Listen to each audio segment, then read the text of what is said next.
Hi everyone. कैसे हैं आप सभी। स्वागत है आप सभी का आपके अपने यूट्यूब चैनल द शिक्षा जोन में। हम तैयारी कर रहे हैं हमारे चैनल पर बीपीएससी टीआरई 3.0 की, जिसमें मैं आप लोगों के साथ में टीआरई 1 एंड टीआरई 2 में आए हुए कुछ प्रीवियस ईयर क्वेश्चंस डिस्कस कर रही हूँ। आज की वीडियो में मैं आप लोगों के साथ में सेपरेटली जो भारतीय राष्ट्रीय आंदोलन में से एक तो बीपीएससी टीआरई में आए हुए क्वेश्चंस, वो उसके साथ साथ में बीपीएससी 69 वाला जो पेपर हुआ था ना, उसमें आए हुए क्वेश्चंस वो दोनों डिस्कस करने वाली हूँ। क्योंकि टॉपिक तो सेम है और है भी बीपीएससी का, तो क्वेश्चंस जो है वो रिपीट होने के चांसेस ज़्यादा रहते हैं। और जब आप बीपीएससी के ही क्वेश्चंस को जब आप लोग प्रैक्टिस करेंगे तो आप लोगों को आइडिया रहेगा कि किस तरीके के क्वेश्चंस आते हैं। तो फिर चलिए बिना किसी देरी के वीडियो को स्टार्ट करते हैं। फर्स्ट क्वेश्चन हम लोगों से पूछा है, 1857 के विद्रोह की विफलता के निम्नलिखित में से कौन से कारण थे। पूछा ये है कि 1857 का जो विद्रोह था वो सफल नहीं हुआ था, विफल हो गया था। तो इसके कौन कौन से कारण हो सकते हैं। ऑप्शन है आपके साथ में सामने। अंग्रेजों की सैन्य श्रेष्ठता थी, हाँ ये एक मेन कारण था। दूसरा है विद्रोहियों के पास कोई एकीकृत कार्यक्रम एवं विचारधारा नहीं थी, हाँ ये भी था। और तीसरा था समाज के सभी वर्गों से समर्थन का अभाव था, तो ये भी ठीक था। तो यहाँ पर जो कूट दिए गए हैं उनका सही उत्तर चुनना है। यहाँ पर हम लोगों के तीनों आंसर सही है, इसलिए हमारा हो जाएगा ए बी सी तीनों। यहाँ पे नीचे अलग से कूट दिए गए हैं, लेकिन मेरी पीडीएफ छोटे होने के कारण आप लोगों को सिर्फ मैं डायरेक्ट आंसर बता रही हूँ कि इसके तीनों सही होंगे। अगला क्वेश्चन देखते हैं, 127 नंबर क्वेश्चन। बिहार का कौन सा रसोइया था जिसने 1917 में महात्मा गांधी की हत्या के प्रयास को विफल कर उसके भोजन में मिले जहर से उसकी जान बचाई थी। कौन सा रसोइया था वो। पहला ऑप्शन है आपके पास में मुजफ्फर अहमद, दूसरा है बटक मियाँ, तीसरा है मीर बकवाल और चौथा है इनमें से कोई नहीं। तो बिहार का वो रसोइया था जिन्होंने महात्मा गांधी की जान बचाई थी, वो थे बटक मियाँ। तो 127 का आपका हो जाएगा बी। अगला देखते हैं 128 नंबर क्वेश्चन। 1937 से 38 के दौरान बिहार में बर्खास्त आंदोलन किसके द्वारा आयोजित किया गया। आंदोलन को किसके द्वारा आयोजित किया गया ये पूछा है। पहला है आपके पास में स्वामी दयानंद सरस्वती, दूसरा है आप लोगों के पास में जयप्रकाश नारायण और तीसरा है स्वामी सहजानंद सरस्वती, चौथा है आप लोगों के पास में पीर अली खान। तो 1937 और 38 के दौरान बिहार में जो बर्खास्त आंदोलन है वो स्वामी सहजानंद द्वारा आयोजित किया गया था। तो 128 का हो जाएगा सी। अगला देखेंगे 130 नंबर क्वेश्चन। लॉर्ड लिटन निम्नलिखित में से किससे संबंधित नहीं है। किससे संबंधित नहीं है। तो देखिए ये लॉर्ड लिटन का पूछा है, स्ट्रेची कमीशन से संबंधित है, शस्त्र अधिनियम से भी संबंधित है, वर्नाक्युलर प्रेस एक्ट से भी संबंधित है। तो यह संबंधित नहीं पूछा। ये जो नहीं वाले ऑप्शन होते हैं ना, ये बड़े खतरनाक होते हैं और इनको आप लोगों को अच्छे से देखना होता है।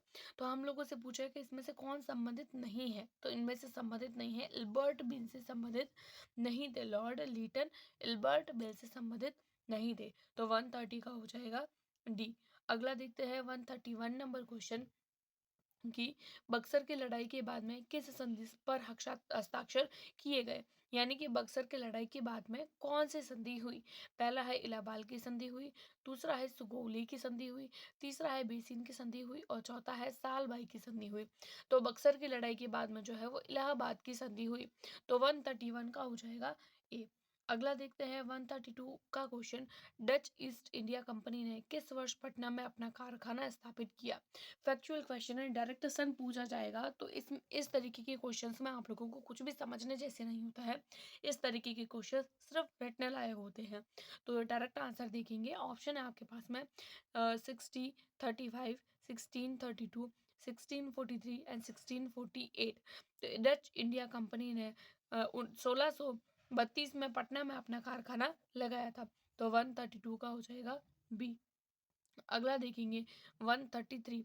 निम्नलिखित में से किस आंदोलन में महात्मा गांधी ने भूख हड़ताल को हथियार के रूप में सर्वप्रथम प्रयोग किया। यानी महात्मा गांधी ने कब भूख हड़ताल हड़ताल करी थी। असहयोग आंदोलन में करी थी, बरदौली की सत्याग्रह में करी थी, अहमदाबाद हड़ताल में करी थी या रॉलेक्ट सत्याग्रह में करी थी। तो गांधी जी ने भूख हड़ताल जो है वो भूख हड़ताल अहमदाबाद हड़ताल के नाम से भी जानी जाती है और भूख हड़ताल को अहमदाबाद के समय में ही हथियार बनाया था। तो 133 का हो जाएगा सी। अगला देखेंगे 134 नंबर क्वेश्चन। सन 1942 में भारत छोड़ो आंदोलन में बिहार के नेताओं का महत्वपूर्ण योगदान रहा है। बिहार के कौन से नेता है जिन्होंने बिहार केसरी के नाम से जाने जाते हैं, यानी कि कौन से नेता जिनको बिहार केसरी के नाम से जाने जाते हैं और भारत छोड़ो आंदोलन में भी उन्होंने सक्रिय रूप से भाग लिया है। डॉक्टर राजेंद्र प्रसाद या सी कृष्ण सिंह। तो यहाँ पर आप लोगों का हो जाएगा सी कृष्ण सिंह। 134 का हो जाएगा बी। अगला देखते हैं 137 नंबर क्वेश्चन। अंबाबाई एक स्वतंत्रता सेनानी भारत के किस राज्य से संबंधित थी? पहला आता है केरल से, दूसरा आता है आंध्र प्रदेश से, तीसरा आता है कर्नाटक से और चौथा आता है मध्य प्रदेश से। तो अंबाबाई जो थी वो स्वतंत्रता सेनानी, वो कर्नाटक से संबंधित थी। 12 वर्ष की आयु में इनका विवाह हो गया था और 16 वर्ष की आयु में इनके पति की मृत्यु हो गई थी। उसके बाद में ये एक स्वतंत्रता सेनानी बन गई थी। तो 137 का हो जाएगा सी। अगला देखेंगे 138 नंबर क्वेश्चन कि निम्नलिखित इसमें से कौन कैबिनेट मिशन के सदस्य नहीं थे? देखिए ये जो नहीं वर्ड है ना, ये बहुत ज़्यादा इंपॉर्टेंट है। कौन कौन से थे वो तो पता है, लेकिन कौन नहीं थे? तो देखिए पी लॉरेंस थे, ए वी अलेक्जेंडर भी थे, और कौन नहीं थे? तो एक ही ऑप्शन बचा है कि जे एंड्रू कैबिनेट मिशन के सदस्य नहीं थे। तो 138 का हो जाएगा सी। अगला देखेंगे 139 नंबर क्वेश्चन हमसे पूछा गया है। सुरक्षा वॉल्व सिद्धांत के आधार पर भारतीय राष्ट्रीय कांग्रेस की स्थापना ब्रिटिश सरकार को खतरों से बचाने के लिए थी। ये विचार कौन से नेता के हैं? पहला है सी राजगोपालाचारी, दूसरा है लाला लाजपत राय और तीसरा है बिपिन चंद्र पाल। तो फिर इस तरीके के जो विचार थे वो लाला लाजपत राय के थे। तो 139 का हो जाएगा बी। अगला देखेंगे 140 नंबर क्वेश्चन कि निम्नलिखित में से भारतीय राष्ट्रीय कांग्रेस के कौन सा ऐसा अधिवेशन है जिसमें पहली बार मौलिक अधिकारों से संबंधित प्रस्ताव पारित किए गए थे? कौन सा ऐसा मौलिक मौलिक अधिकारों से संबंधित कौन से अधिवेशन में प्रस्ताव पारित किए गए थे? सूरत अधिवेशन 1907, गया अधिवेशन 1922 और कराची अधिवेशन 1931। तो फिर ये जो प्रस्ताव थे वो कराची अधिवेशन 1931 से लिए गए थे। तो 140 का हो जाएगा सी। अगला देखते हैं 62 नंबर क्वेश्चन। भारतीय स्वतंत्रता संघर्ष के दौरान किसने स्वदेश बांधव समिति का गठन किया था? पहला आता है अश्विनी कुमार दत्त, दूसरा है बटुकेश्वर दत्त, तीसरा है सूर्य सेन, चौथा है उपरोक्त में से एक से अधिक और पांचवा है उपरोक्त में से कोई नहीं। तो भारतीय स्वतंत्रता संघर्ष के दौरान अश्विनी कुमार दत्त ने स्वदेश बांधव समिति का गठन किया था। तो 62 का हो जाएगा ए। अगला देखेंगे 63 नंबर क्वेश्चन। चंपारण नील आंदोलन के दौरान महात्मा गांधी के साथ में कौन थे? तो पहला आता है नरहरि पारिक, दूसरा आता है महादेव देसाई और तीसरा आता है अब्दुल बारी। तो चंपारण नील आंदोलन के दौरान इन तीन ऑप्शंस में से कोई दो इनके साथ में थे। अब मैं आप लोगों को ये नहीं बताऊंगी कि कौन दो साथ में थे, ये आपको कमेंट करना है, क्योंकि तीन में से एक से अधिक है, यानी इन इन तीनों में से कोई भी दो महात्मा गांधी के साथ में थे। कौन थे वो आप मुझे कमेंट करके बताएंगे। लेकिन 63 का सही आंसर हो जाएगा डी। अगला देखेंगे 64 नंबर क्वेश्चन। किस तिथि को अगस्त क्रांति या 1942 के दौरान लिन थिगो ने पटना और इसके आसपास की भीड़ पर गोली चलाने का आदेश दिया था? पहला आता है 5 अगस्त को, दूसरा आता है 15 अगस्त को और तीसरा आता है 25 अगस्त को। तो देखिए डेट है, तो डेट तो एक से अधिक नहीं हो सकती, क्योंकि कोई भी डेट होती है तो वो तो फिक्स रहती है, उसका तो एक ही फिक्स आंसर रहता है। लेकिन इन तीनों में से कोई भी एक डेट नहीं है। इसका सही आंसर क्या है? उपरोक्त में से कोई नहीं। यहाँ पर हमारा सही आंसर हो जाएगा ई, उपरोक्त में से कोई नहीं। लेकिन कौन सी वो असल में कौन सी तिथि थी? तो वो थी 11 अगस्त। आप लोग इसको याद रखिएगा कि वो थी 11 अगस्त। तो 64 का हो जाएगा ई। अगला क्वेश्चन देखेंगे 65 नंबर क्वेश्चन। किस वर्ष बिहार प्रांतीय किसान सभा का गठन किया गया? तो अगेन से फैक्चुअल क्वेश्चन है, तो उपरोक्त में से एक नहीं होगा, उपरोक्त में से एक से अधिक नहीं होगा। ऑप्शन है 1920 को, दूसरा है 1924 को, तीसरा है 1929 को। तो बिहार प्रांतीय किसान सभा का गठन जो है वो 1929 को किया गया था। तो 65 का हो जाएगा सी। अगला देखेंगे 66 नंबर क्वेश्चन। निम्नलिखित में से कौन सा विद्रोह या आंदोलन लंबी दाढ़ी रखने पर टैक्स लगाए जाने के कारण हुआ था?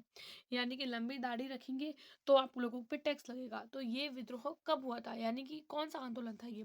फराजी आंदोलन था, पागलपंथी विद्रोह था या वहाबी आंदोलन था? चौथा उपरोक्त में से एक से अधिक था या पांचवा था उपरोक्त में से कोई नहीं। तो इस तरीके का जो आंदोलन था वो वहाबी आंदोलन के नाम से जाना जाता था। तो 66 का हो जाएगा सी। अगला देखेंगे 67 नंबर क्वेश्चन। किस षड्यंत्र के मामले में 3 अंग्रेजों को साजिश करने के लिए कारागार में अवरुद्ध किया गया था? पहला आता है नासिक षड्यंत्र मामला, दूसरा है कानपुर षड्यंत्र मामला और तीसरा है मेरठ षड्यंत्र मामला। तो 3 अंग्रेजों को साजिश के लिए कारागार में अवरुद्ध किया गया था, वो था मेरठ षड्यंत्र मामला। तो 67 का हो जाएगा सी।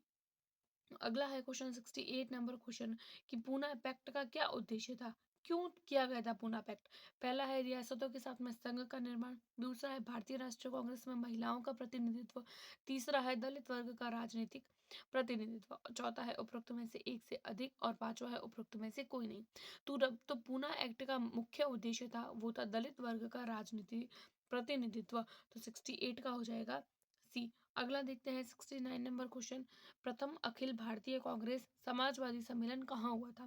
पहला है पटना में, दूसरा है भागलपुर में, तीसरा है मुजफ्फरपुर में, चौथा है उपरोक्त में से एक से अधिक। देखिए इस तरीके के जो क्वेश्चंस होते हैं ना, फैक्चुअल क्वेश्चन होते हैं कि कोई चीज़ कहाँ हुई, कब हुई, तो इसमें से तो आप लोगों को ऑप्शंस डायरेक्ट याद होने चाहिए कि इसका क्या सही होगा। तो एक से अधिक तो नहीं हो सकता क्योंकि कोई एक सम्मेलन किसी एक फिक्स जगह पे ही होगा। तो ये आप एक तरीके से ट्रिक भी समझ सकते हो, लेकिन आपको पता होना चाहिए कि फैक्चुअल क्वेश्चन के कब कौन सी चीज़ कब कब हुई, किसके नेतृत्व में हुई, उसके अध्यक्ष कौन थे, क्यों हुई, उसका कारण क्या था, ये चीज़ें आप लोगों को पता होनी चाहिए। तो प्रथम अखिल भारतीय कांग्रेस समाजवादी सम्मेलन जो है वो पटना में हुआ था। तो 69 का हो जाएगा ए। अगला क्वेश्चन देखेंगे 70 number question. Biography of Kunwar Singh and Amar Singh के लेखक कौन है? देखिए ये जो बुक्स वाले क्वेश्चंस होते हैं ना, ये वेरी वेरी इंपॉर्टेंट होते हैं। हर एक एग्जाम में बीपीएससी का हर एक एग्जाम, स्पेशली जो टीचिंग एग्जाम होते हैं उसमें आते हैं। हर एक वीडियो में जो मैंने आप लोगों को प्रीवियस ईयर्स की करवाई है उसमें हर बार बोला है और इस बार भी बोल रही हूँ कि ये जो बुक्स वाले क्वेश्चन है, बुक ऑथर कोई भी फिक्स डे हो गया, कोई भी डेट हो गई, तो उसमें से आप लोगों को क्वेश्चंस पूछे जाते हैं। तो ऑप्शन है आपके पास में एम एन रॉय, दूसरा है काले किंकर दत्त, तीसरा है जवाहरलाल नेहरू। तो देखिए लेखक है तो एक ही होंगे, तो एक से अधिक नहीं हो सकता। तो यहाँ पे भी एक से अधिक वाला ऑप्शन होने का चांस नहीं है। तो biography of Kunwar Singh and Amar Singh के लेखक जो थे वो काले किंकर दत्त थे। तो 70 का हो जाएगा बी। अगला है 71 नंबर क्वेश्चन। सुभाष चंद्र बोस भारतीय राष्ट्रीय कांग्रेस के त्रिपुरी अधिवेशन में किसको हराकर अध्यक्ष बने थे? पहला है पट्टभी सीतारमैया, दूसरा है रास बिहारी बोस, तीसरा है जवाहरलाल नेहरू, चौथा है उपरोक्त में से एक से अधिक और पांचवा है उपरोक्त में से कोई नहीं। तो सुभाष चंद्र बोस भारतीय राष्ट्रीय कांग्रेस के त्रिपुरा अधिवेशन में पट्टाभी सीतारमैया को हराकर और जो है वो अध्यक्ष बने थे। तो 71 का हो जाएगा ए। अगला देखेंगे आज के वीडियो का last question 72 number question. Doctor B R Ambedkar के विषय में निम्नलिखित में से क्या सही है? तो उन्होंने मूक नायन का प्रकाशन किया था, ये बात एकदम ठीक है। बहिष्कृत हितकारिणी सभा की स्थापना की थी, ये बात भी एकदम ठीक है। उनका 1956 में देहांत हो गया था, तो ये बात भी ठीक है। तो आपका हो जाएगा एक से अधिक। तो 72 का हो जाएगा डी। आई होप आप लोगों को वीडियो पसंद आ रही है। अगर पसंद आ रही है तो चैनल को सब्सक्राइब करें, अपने दोस्तों के साथ शेयर करें और वीडियो को लाइक करें। Thanks for watching.